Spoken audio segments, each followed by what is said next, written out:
Hello students, this is Nikhilian, Assistant Professor, Department of Civil Engineering, Aggregate, Mangaluru. In my previous session, I had discussed about bituminous macadam and dense bituminous macadam. So I had discussed about the materials used in the construction of bituminous macadam pavement and dense bituminous macadam pavement along with operation and construction process of the pavements. And in this session, I am going to discuss about bituminous concrete pavement and surface finishing. So bituminous concrete pavement are in common use in India. It is possible to construct relatively thin bituminous concrete pavement layers over an existing pavement. Therefore, these are commonly adopted as a wearing course. Flexible pavement would be strengthened in stages by constructing this type of pavements. Now let us see what is the scope of bituminous concrete. This clause specifies the construction of bituminous concrete for use in wearing and profile corrective courses. This work shall consist of constructing in a single or a multiple layers of bituminous concrete on a previously prepared bituminous bond surface. A single layer shall be 25 mm to 100 mm in thickness. So bituminous concrete is used as a wearing and profile corrective courses, and a single layer thickness will vary from 25 mm to 100 mm. So the bituminous concrete layer is laid over a prepared bituminous bond surface, and this bituminous concrete layers can be constructed in a single layer or else it can be constructed in a multiple layers depending upon the importance of the project and as per the specification given in the contract.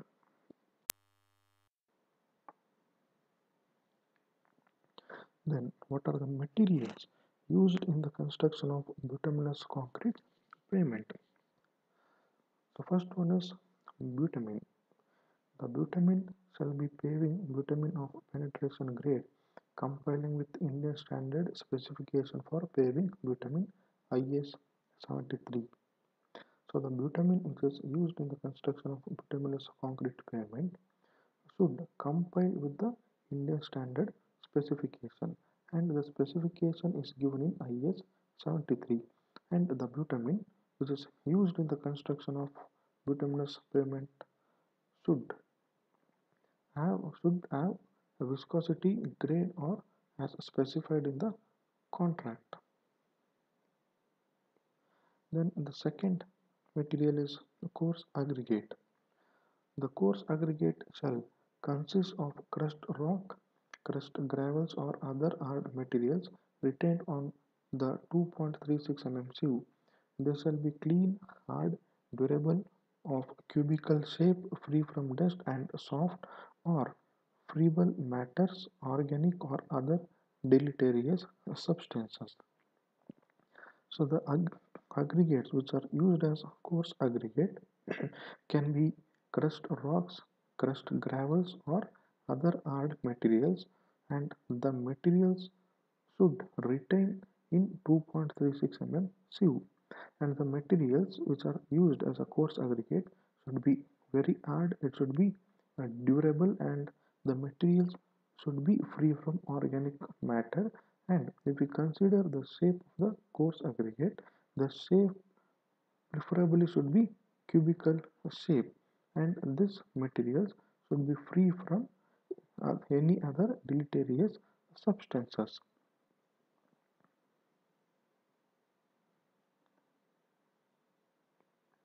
Then a fine aggregate.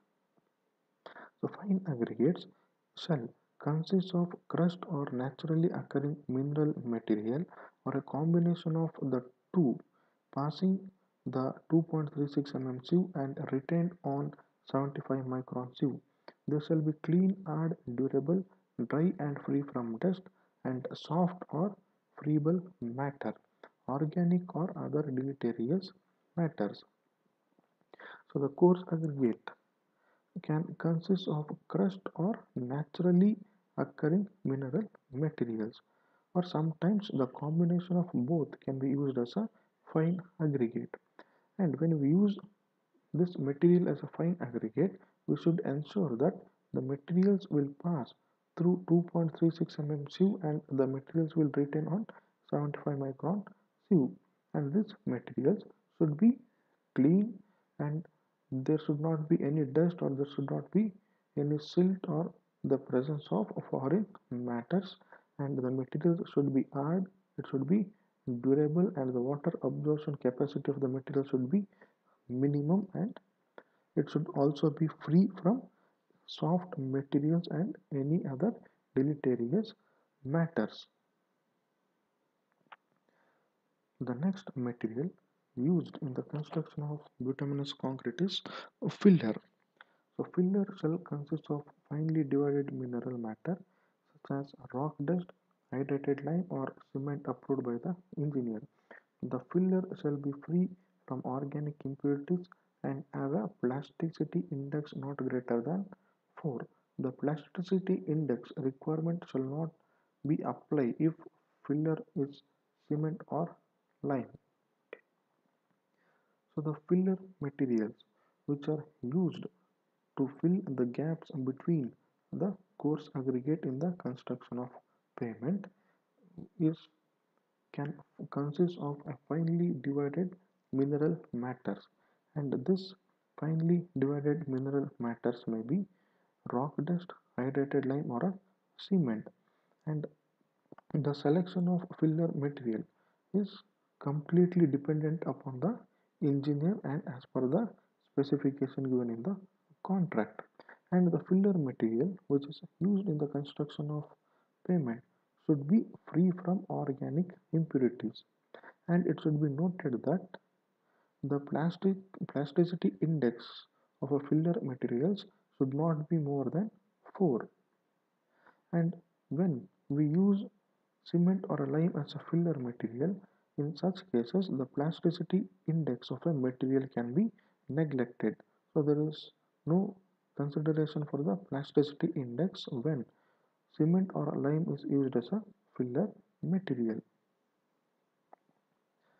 And when aggregate fails to compile the water sensitivity test, then 2% by weight of aggregate, lime or cement is required. So here in this slide, you can see a table. In that, the first column is property, second column is test, and third column is specification. So these are the properties that the aggregate should possess, and these are all the tests that is conducted on aggregate to determine the values of its properties, like to determine the flakiness index, to determine what is the cleanliness of the aggregate, to determine strength of the aggregate, etc. These are all the tests conducted on the aggregates. So in the third column, it is specification. So specification means these are all the values which are mentioned in Indian standard codes.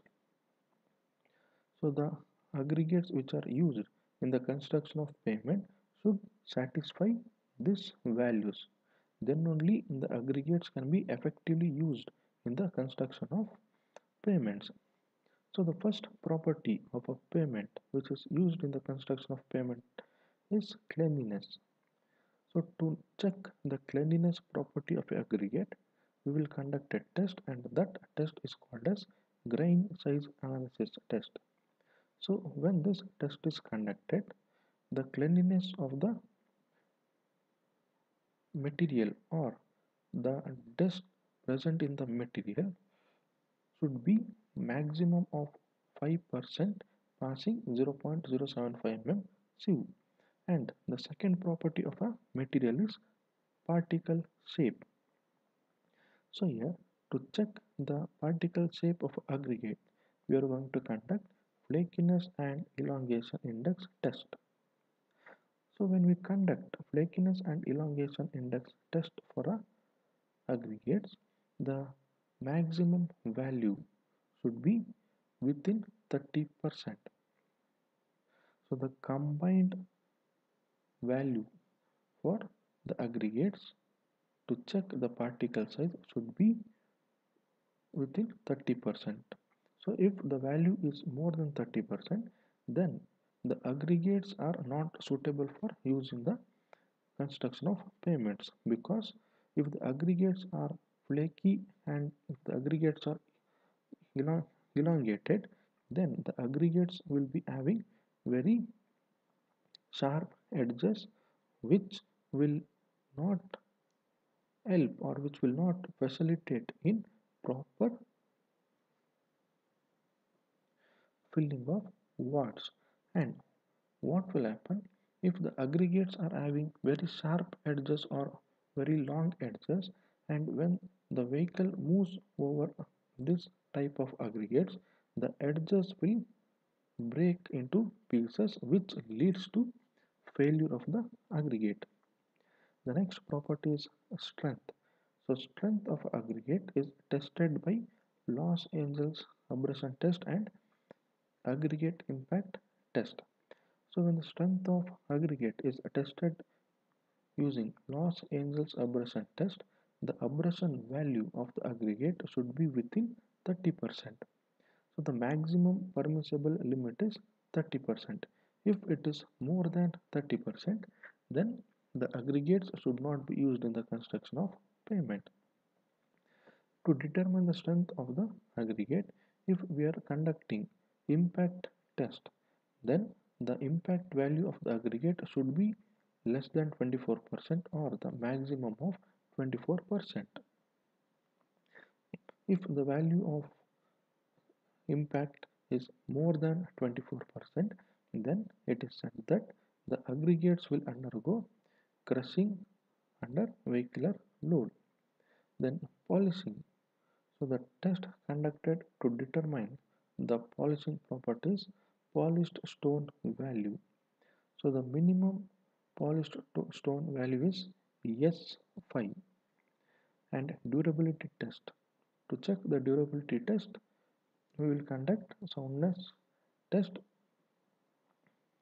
and in soundness test we are going to use sodium sulfate and magnesium sulfate to determine the durability of a aggregate. So here when sodium sulfate is used to determine the durability property of aggregate, then the value should be within 12 or maximum of 12%. Similarly, when the durability property is determined by magnesium sulfate, then the value should be within 18 or maximum of 18%. And the next is water absorption test, water absorption property. So to determine the water absorption capacity of a aggregate, we are going to conduct water absorption test.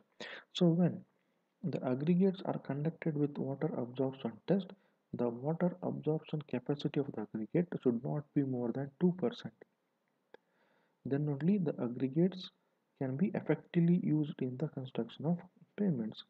Then stripping property. So to check the stripping property, the test conducted is coating and stripping of bitumen aggregate mixture. So when this test is conducted, the minimum retained coating should be 95%. That means only 5% of the coating can be removed from the aggregates when it is immersed in the water. Then the last one is water sensitivity. So to determine the water sensitivity property of aggregate, we are going to conduct retained tensile strength test. So here the value should be minimum of 80%.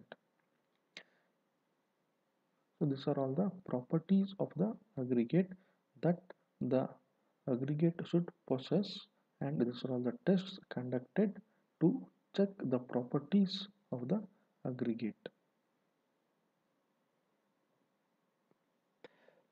As in this slide, we can see gradation of aggregates. So how the grading system for aggregate is assigned. So here in the first column, you can see the sieve sizes, and in the second column you can see grade 1, and in third column it is grade 2. So in the grade 1, the nominal size of the aggregate is 13 millimeter, and the thickness of the layer is 35 to 40 millimeter. And here the grade 1 aggregates can be classified by considering the cumulative percent by weight of total aggregate passing through the sieves of 26.5, 19, 13.2, 9.5, etc. If the material which is sieved through a sieve of 26.5 millimeter, if the aggregate is belonging to grade 1, then the percentage by weight of total aggregate passing through the sieve of 26.5 mm is 100%. Similarly, when it is sieved through 19 mm sieve, percentage by weight of aggregate passing is 79 to 100%. So similarly, with respect to the this sieves, the percentage of passing with respect to its weight is given here. So if the aggregate satisfies this condition, then the aggregate belongs to grade 1. Similarly, grade 2. So in grade 2, the nominal aggregate size is 10 millimeter, and the thickness of the layer is between 25 to 30 millimeter. And here the aggregates are said as it will belong to grade 2 depending upon the percentage of passage of the aggregate with respect to its weight in the following sieves. For example, if I consider a 19 mm sieve, then in through 19 mm sieve, the percentage of aggregate passing will be 100%. If I consider a sieve of 13.2 millimeter, then the percentage of aggregate passing with respect to its weight will be 79 to 100%. Similarly, with respect to 4.75 millimeter sieve, the percentage of aggregate passing with respect to its weight will be between 53 to 71%. So if the aggregates satisfies this condition, then the aggregates are said that it is belonging to grade 2. And here you can see bitumen content percentage by mass of total mix. So for grade 1, the bitumen content percentage by mass of total mix will be between 5 to 6%, and in grade 2 it will be between 5 to 7%. And bitumen grades, for grade 1 aggregate the bitumen grade is 65, and for grade 2 aggregate the bitumen grade used is 65, and the bitumen grade is determined based on its penetration value.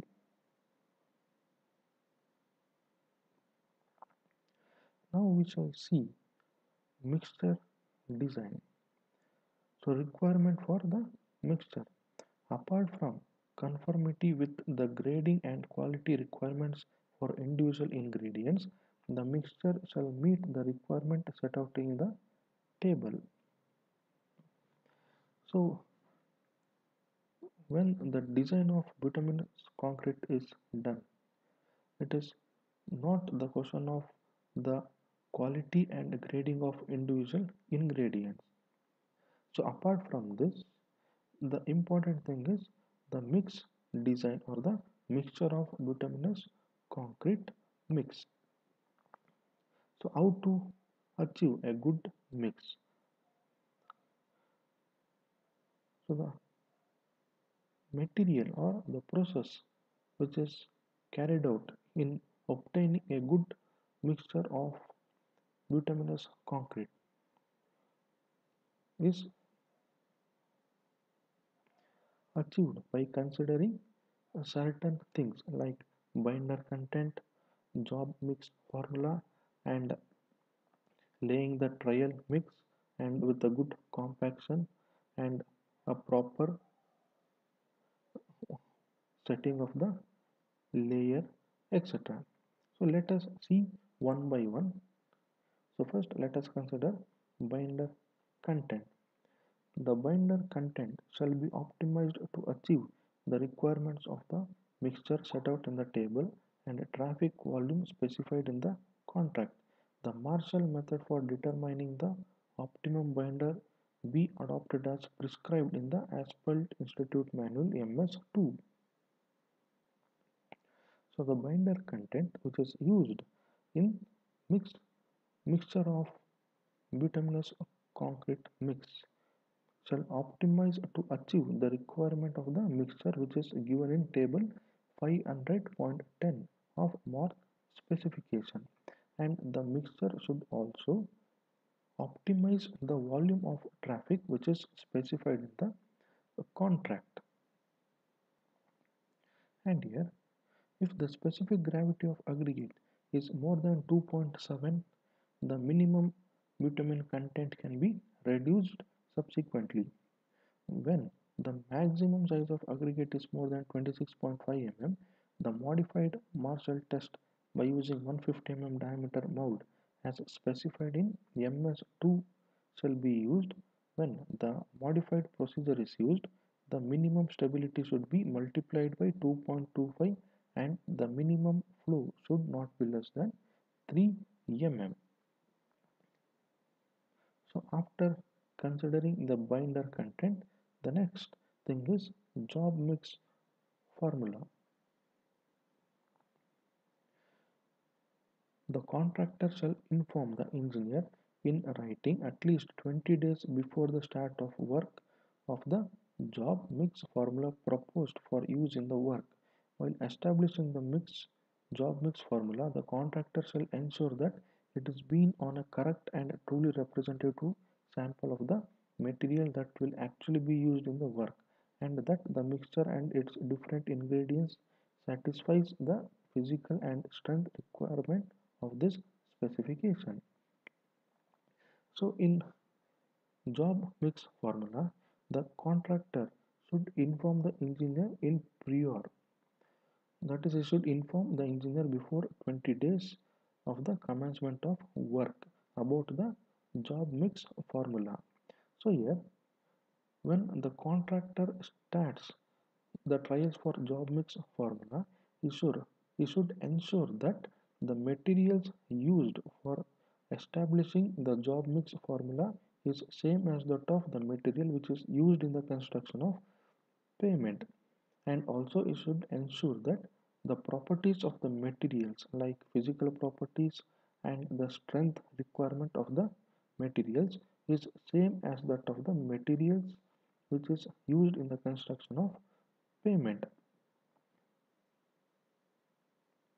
And this job mix formula should be carried out very correctly and truly by considering the materials which are used in the construction of the pavement, so that the construction of pavement can be made very effective. So after job mix formula, what's the next process? It is plant trials, permissible variation in job mix formula. Once the laboratory job mix formula is approved, the contractor shall carry out plant trials at the mixer to establish that the plant can be set up to produce a uniform mix conforming to approved job mix formula.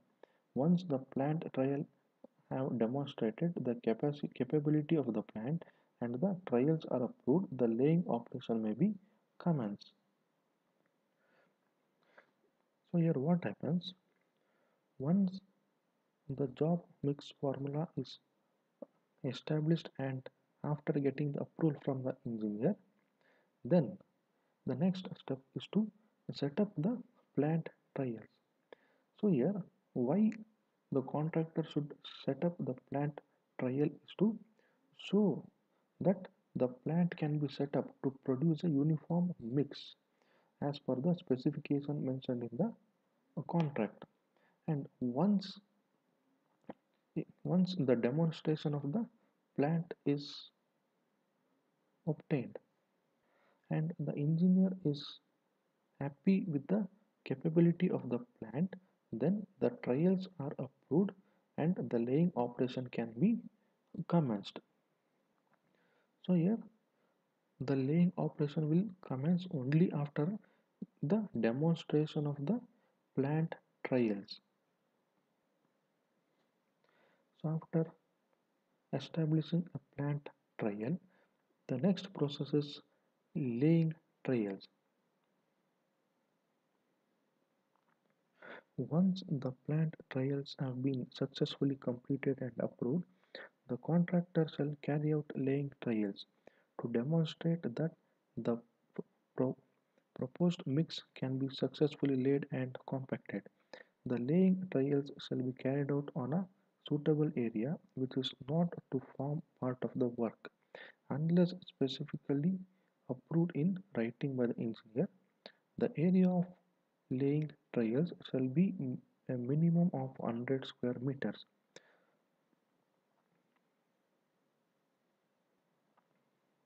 So after conducting plant trials, the next process is to lay the mix on a prepared surface. So before laying a mix on a prepared surface, the contractor should ensure the prepared mix is of good quality and the mix can be laid and compacted easily and the mix properties are same as the top specified in the contract. So to ensure this, the contractor should do a laying trials. So here how the laying trials is conducted means a concrete a bituminous concrete mix which is prepared is laid on a surface and the surface should be away from the construction site. The surface should not be a part of a construction site. So the surface which is selected for laying of trials should be away from the construction site and this site which is selected for laying trials should be of minimum of 100 square meters and the prepared mix is laid on this 100 square meters and the construction process should be followed as same as that of the construction process which will be followed in a normal construction. And if the engineer is satisfied with the trial layers, then he will give an approval for the next process. And laying of the trial layers will be same as that of the project work.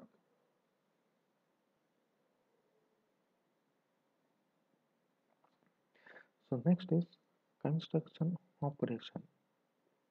So previously we saw what is the procedure to generate or what is the procedure to produce a mixture of bituminous concrete. Now let us see the construction operation for the construction of bituminous concrete pavement. So the first process in construction operation is weather and seasonal limitation. Laying shall be suspended while freestanding water is present on the surface to be covered or during rain, fog and dust storms. After rain, the bituminous surface prime or tack coat shall be blown off with a high pressure air jet to remove excess moisture or the surface left to dry before laying shall start. Laying of bituminous mixture shall not be carried out when the air temperature at the surface on which it is to be laid is below 10 degrees Celsius. So the construction of bituminous concrete layer should be done carefully. So the construction of this should also consider the effect of weather and seasonal limitation is having its influence on the construction. So here the laying of the pavement should not be done when there is a free standing of water on the surface where the pavement has to be constructed, or during the rain season or during the fall of fog, and when there is a dust storm. The construction of the pavement should not be done. When the construction of pavement is done and the pavement is subjected for a rain, and in such cases the bituminous surface should be blown off with the high pressure air jet to remove the water which is accumulated on the pavement surface, and hence this will facilitate the removal of excess moisture which is present on the pavement. And the surface should be completely dry before the laying of a pavement. Suppose if the temperature is below 10 of the surface on which the pavement is to be constructed, then in such conditions the construction of pavement should be held. That is, the construction should not be permitted. And the second process is preparation of base. So the base on which the dense graded bituminous material is to be laid shall be prepared in accordance with clause or as directed by the engineer. The surface shall be thoroughly swept clean by mechanical broom and the dust removed by compressed air. In a location where mechanical broom can't access, the other approved methods shall be used as directed by the engineer. So base is the layer upon which the bituminous concrete pavement is constructed. Hence, before laying of the mixture of bituminous concrete, the base should be clean and clear. So if there is any vegetation or if there is any undulations present on the base, it should be repaired and it should be made clean and flat.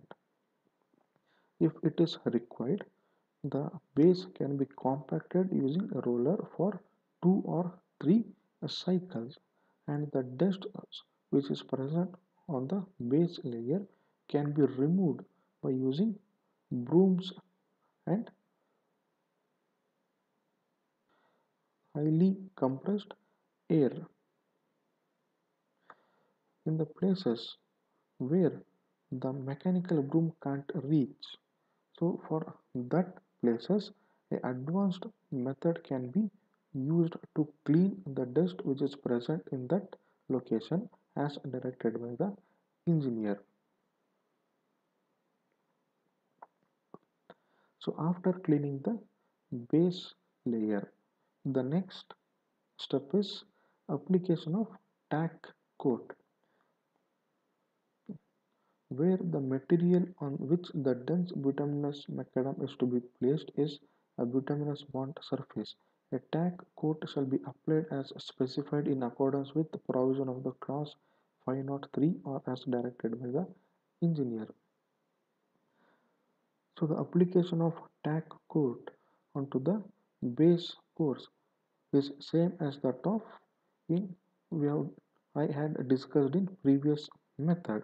So here the binder for tacked coat shall be RS1 grade emulsion and shall be applied as per the clause 503 of MORTH specification or as per the direction of the engineer. Then preparation and transportation of the mixture. So pre-mixed bituminous macadam shall be prepared in a hot mix plant of adequate capacity and capable of yielding a mix of proper and uniform quality with thoroughly coated aggregates. In order to ensure uniform quality of the mix and better coating of the aggregate, the hot mix plant shall be calibrated from time to time.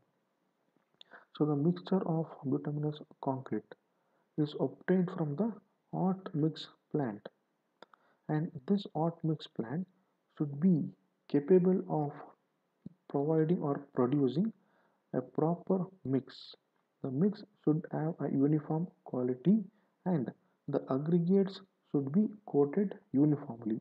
So in order to achieve the effective coating of the aggregate and in order to achieve a proper mixing, it is said that the mix plant shall be calibrated from time to time. Bituminous material shall be transported in clean insulated vehicle and unless otherwise agreed by the engineer shall be covered while in transit or awaiting tipping, subjected to the approval of the engineers. A thin coat of diesel or lubricating oil may be applied to the interior of the vehicle to prevent sticking and to facilitate the discharge of material. So the mixture which is prepared in the plant should be transported to the construction site and this mixture shall be transported from batching plant in tippers and the tippers should be covered with the tarpaulin if it is required or if it is directed by the engineer. So what will happen if the tipper is covered with the tarpaulin, then the mix can be maintained in a normal temperature and the in dust entering into the mixture can be prevented. And the sides of a tipper or surface of a tipper should be coated with a diesel or a lubricating oil. So here the purpose of coating the surface of a tipper with lubricating oil or diesel is to facilitate the easy discharge of the material in the side and this also prevents the sticking of bituminous material to the surface of the vehicle. Before transportation of the mix from plant to the site, the contractor should take the prior approval from the engineer for the transportation of these materials. So once the materials are transported to the site, then the materials should be spreaded over a surface. So the mix shall be transported to the site by the dumpers which shall slowly discharge the mix in the paver upper while both the tipper and paver will move forward steadily and slowly. The automatic sensor shall ensure that the mix is being laid to the proper line and grade and level. The direction of paver will be guided by the string line fixed with the stack. And here there are specially designed arms on both of the edges and the width is 0.5 meter away from the edges to facilitate the string lines fixed and it is within the stack. The paving will be done in one go for the full width of 9 meter. The minimum temperature of the mix at the time of laying shall be between 140 degree to 160 degree and the transverse joint shall be cut vertically with asphalt cutter and the coat of hot bitumen shall be applied before placing the materials. So after laying of the mixture, the next process is compaction. Bituminous material shall be laid and compacted in layer which enable the specified thickness, surface level, regularity requirements and compaction to be achieved. So as soon as the mix has been laid to the paver, compaction shall be done with the help of a set of roller moving at a speed not exceeding 5 km per hour following close to the paver. Rolling sequences will be under or as established during laying trial stretches.